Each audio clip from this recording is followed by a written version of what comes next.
Next up, Derick Schroeder. Hi. I'm Derick Schroeder. Schroeder. Yeah. Pardon me?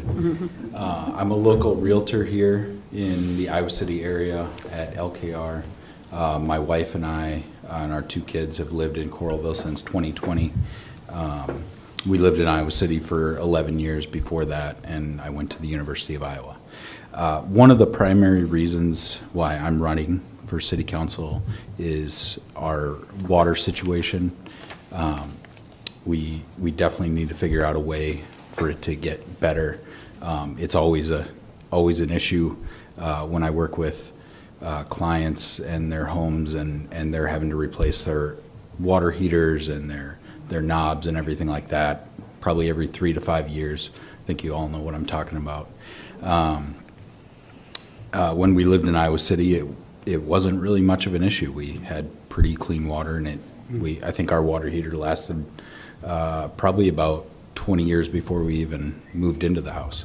So that's one of the things that I would like to focus on. And as a realtor, I work with a lot of people that kind of our main priority is affordable housing.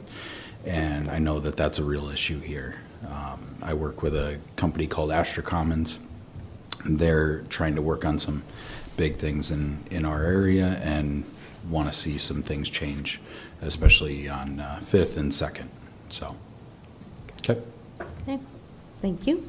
As a city council member, what would you do to increase the amount of low-income housing and permanent supportive housing in Coralville? And along with that, would you support privately owned or Coralville-owned affordable housing? Yeah, obviously there's a lot of creative ways that we could get into certain things with interest rate and things like that, and buy downs and things that the city and even the county could sort of co-op with some of the private organizations that are working on this issue.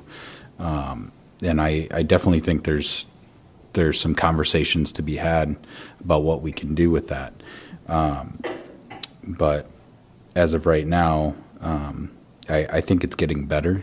And I know that, you know, as a realtor, we want to see people own homes, and that's kind of like our main focus. And so with rents continuing to go up in this area, and it's mostly because of the university. I think if there's a way that we can work together to work on some of that, getting better interest rates for those tenants would be one way.